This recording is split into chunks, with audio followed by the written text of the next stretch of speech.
residential schemes, development schemes that we work on tend to focus on the design of the community-centred external space as much as the design, almost as much as the design of the houses themselves. So it was like, why do we think that external placemaking is such an important consideration, and ultimately what value do we think it brings?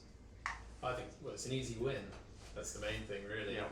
I mean, if you reduce the amount of hard surfacing and make actual kind of communal parkland and play spaces and external amenity and all of that, you save on infrastructure costs, basically.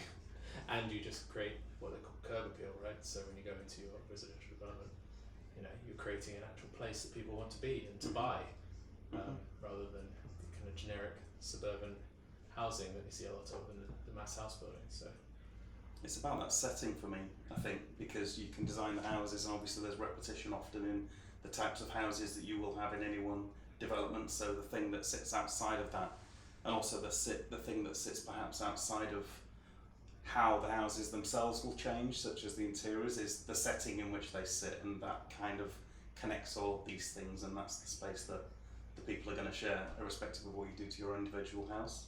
Perhaps, and there's inherent value in that. How can design foster social interaction and sense of community? And I think that's linked with what you're just saying. Yeah. And how you use sort of proximity and use to create that sense of place. Yeah. And I think there's always a kind of common thread in what we try to do with these spaces in between buildings, which is to create this almost semi-private space. And the challenge is always how to carve out semi-private space out of the developer's ambition to maximise habitable GIA. Because there's always going to be a preference to maximise private space. That's what you're selling. But then what happens to all the spaces in between, and how do you sell that value to the developers? it's a really finely balanced thing because it's about ownership, isn't it? And if nobody has any sense of ownership over that space, those spaces tend to fall into disrepair. If it's just part of the maintenance and the developer having to maintain it, you know, what's the impetus, I suppose? Is that when the complaints get too much? But if everybody takes a sense of pride and ownership over their communal space, maybe they get involved in the gardening, for example, or the children use it, it actually becomes usable space. Yeah, and also that there's a certain element maybe of making it your own. Yeah. So just like one you would say, you know, there might be certain bits of planting that one can do or inform, but also it could go to types of furniture that one, you know, how you might use the space itself. And the community can use those spaces, hopefully, to create a community. So you can have a summer fair, barbecue, you know, block party. I mean, a block party is the ultimate example of people taking over the common space, I suppose, isn't it? Yeah. But it happens very rarely, obviously, because it's shut off a road. But if you had that kind of space in developments, then maybe it would be more often. And it's good to know your neighbours, especially in cities when we're all living on top of each other. Yeah. I think there's something interesting, particularly in dense schemes as well. This idea of front gardens and what value they bring versus a rear garden, which is usually always obviously private. The front garden seems to be that little bit of slightly ambiguous space where it's neither sure whether the value is offering something to the street or whether they're offering value to the front residents, but yet maybe it's not a place that the residents want to use as private space. So can you rethink the front garden so that it's offering something more to the public space? And there always seems to be that fight with front gardens that it ends up just reducing down to the bare minimum in terms of privacy and outlook from the street, but could it offer something more? I think that's the things we try to look at. I guess that ties in quite well with the shared services approach that we've adopted on Salt Dune and other schemes, where you can perhaps justify that approach again to the developer if we're looking to make the roads and the infrastructure, if you like, of the circulation a lot more efficient by taking on that approach. Yeah. Well, that's what we did at Saltine by taking the cars away from the front of the houses and putting the cars elsewhere. You then created a much larger communal amenity space between the units that could be used by everybody in a safer way. So and without necessarily taking up more footprint. Exactly. That's Well, in fact, you could get the houses closer to one another. yeah. And introduce kind of a sense of character to the space. I mean, the question I was going to ask about the social value is how can we add more character into places? Where can we start to break rules? Or at least bend rules. So I mean, the old 18 to 21 meter rule between units is no longer seen as kind of a good way to make a sense of place. It's somewhere that actually makes quite sterile places. There's lots of other mitigation things that you can do. Yeah. You know, planting trees between units, offsetting windows, just articulating the facade somehow, orientating buildings slightly differently to each other. They can break up all of that. I think also having a willingness to just step outside of the status quo of what you do, or what is conventionally seen that you do, to kind of challenge these things, and that's where you can discover the opportunities to find value in what otherwise might not have much value, such as your fairly redundant front gardens and things like that. You know, as they're the opportunities, right? I think so. I think with that, it's probably quite important that there's more post-occupancy kind of review of these built environments we're creating, so we can actually go and see how this is actually working, how it is impacting the lives of the people who inhabit these spaces, and you know, both developers and planners can then take that as precedence of actually yes, you know, you don't apply just the one rule, you look at this a lot more carefully. Yeah. For me, the ultimate post-occupancy review is what people think of houses and developments and parts of our city 50 years, 100 years down the line. I mean, there's a reason that the places that we protect in our built environment tend to be the older ones, the ones that have stood the test of time. Yeah. And you can look back at those places and have a think what makes those places, or what gives those places that inherent character. And absolutely none of them conform to modern urban design space standards, you know. So it's trying to balance that with obviously the accessibility and privacy and amenity and servicing and all the kind of modern technological requirements, because I'm not saying that the historic town centre is particularly good from an access point of view, for example, but there are certain elements of it that we can pick out that will work. What do you think the most cost-effective method of achieving CO2 reductions in new builds is? Obviously we're working with mass house builders at the moment, and they have a standard model, and so we're looking at updating that standard model to meet the new kind of Part L future home standards. For example, we're doing standard masonry brick and block construction. How are we updating that model, or that standard model, to meet the new standards? The simple things we're doing, you know, we're focusing on fabric and airtightness, really.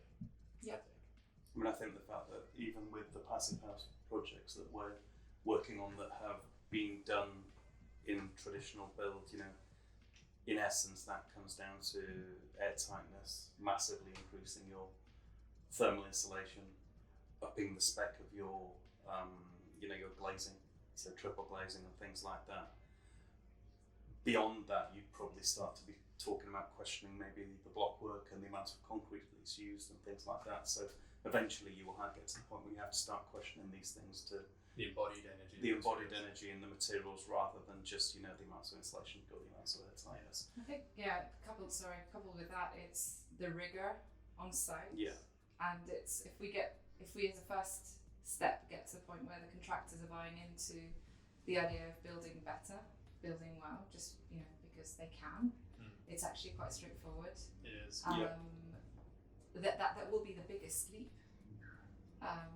It's not a huge amount more we need to do to get that typical standard masonry detail to perform as it should be performing, and then we can look into, of course, you know, exploring alternative materials that have less embodied content. I think that's the thing, right? So it's essentially about embracing it as a possibility and pursuing it and realizing that actually it's not so difficult, and it's doable, and it's not so different actually from what's done anyway. And then as we progress, you can then introduce the other things that will fine-tune that in terms of embodied energy. Yeah, I mean, just off the top of my head, the simple things that we're doing to upgrade, you know, from old Part L to future home standard, we increase the cavity width by 100 mil, for example, and the insulation value there. And it's not a huge impact, so it's not knock-on cost, but it massively improves the thermal envelope. In terms of air tightness, just applying a parch plaster coat to the inside of the block. Yeah. It's not very hard. And upgrading to triple glazed windows. And I was actually just looking at the costs of what it would cost to upgrade the 22 apartment block we just did. And over 22 apartments to upgrade from double glazing to triple glazing was a £5,000 increase across the entire scheme. It's becoming more of a norm now, I think, triple glazing, isn't it? So I think this idea of perhaps, going beyond brick and block or block cavities is, from a developer's perspective, I suppose, as you increase the cavities to provide further insulation, you're effectively increasing the size of the external walls. And as you do that, you could arguably say you're reducing the size of the sellable GIA area, which might start then to be seen as a positive way to move into alternatives from block work. You start using timber frame, you can incorporate the insulation within the frame, so you're not having walls that are as thick as they otherwise would be in traditional masonry. So whilst it's a good stepping stone, it probably starts telling stories about how you achieve a kind of better scenario going forward. And it might be that certain sites lend themselves better for certain, on the bigger sites where we do have enough space to simply just widen the walls a little bit. It actually might play in our favour because it allows us to articulate the facade a little bit. We've got extra deep reveals. And the only other thing on economic value that I was thinking is whether it's worth talking a little bit about how we're enjoying working with contractor developers. And that whole involvement of the contractor from the outset, because that's something that's quite not new, but relatively new to us, but also quite unique. In that a lot of our bigger developer clients have that contracting arm, and it's proved to be quite helpful. Sorry. No, I was going to say it's quite interesting. It's not just developers that are becoming contractors, even designers are becoming contractors, and contractors are hiring designers. It's all becoming a lot more integrated and hopefully a little bit less adversarial. Yes. So, I mean, that was touching into one of the things that I mentioned that I was thinking about as well, just in terms of that, how design and early client stroke, consultant collaboration can add value by just getting in early and kind of working together to look at costs and, establish what things are doable at the early stages, rather than getting to a point where at the end you've got to just introduce value engineering methods because it hasn't quite been looked at properly in the first instance. And I think if you can avoid doing that and you work it out together up front, then you're in a stronger position to create something that works better from a design perspective, as well as ticks the box from a cost perspective, because ultimately, you've got to make profit. But you'll make those big savings early on. I think that's the thing, like having a kind of very fragmented design phase, and then followed by when you're on site, bringing it all together. It's just a recipe for disaster. If you get everybody on board early, you get everybody at the table, and of course everyone's going to have their thing as the most important element of the build. The services guys will be fighting their corner for that and fighting their corner for that, but it allows you to have that intelligent conversation straight away. And identify those cost savings straight away. Absolutely. And we've seen that in the examples of the projects we've used, right? So where that happens with our clients, where that team's in place, you get the benefit of all of that up front, and it's to the advantage of the project. It's focusing on buildability, isn't it? Just from the outset. And ultimately these places are only going to be places once they're built. So we need to make sure that vision can be realised, and it can be realised at the cost that it has to be realised. And the process is complex as well, and it takes time, and this is what I've always thought, you go through this long process together with the full team and the clients, and you're working out all of these things, and then all too often if you're making very quick decisions to try to value engineer or cut costs, it's often there's no time to consider the implications of that quickly, and that's usually at the detriment of the project. So if that can be done hand in hand during the process and spending time thinking about it all, then it works much better. And it's a lot more collaborative, I find, when it's done in that way, that we all know where we're trying to get to, and everybody's respectful of each other's sort of role and the things that we're trying to protect about the design and about the project. We've got obviously us in terms of trying to create a sense of place and creating, the architecture, You've got then the people that are looking to sell it and what they need to be able to turn it around. You've got the builders looking at how are they going to putting this together to a budget. So everybody's protecting their own interests, but at the end of the day, there's a sort of common goal, I guess, to make it work. Yeah, absolutely. I mean, it's also, I think, at that early stage, figuring out those key things. I mean, from an architecture perspective, we figure out key details before planning, for example. And the only way we can figure out those key details is to understand the services and M&E strategy, understand the structural strategy, understand the build strategy. And once we've figured those things out, we can then put them into the planning scheme, rather than taking a planning scheme and trying to make it work. Absolutely. Yeah, So that's fundamental. what do you think are the key elements to consider at the outset to enable cost efficiency? So again, this is that idea of front-loading decisions and ideas about the design.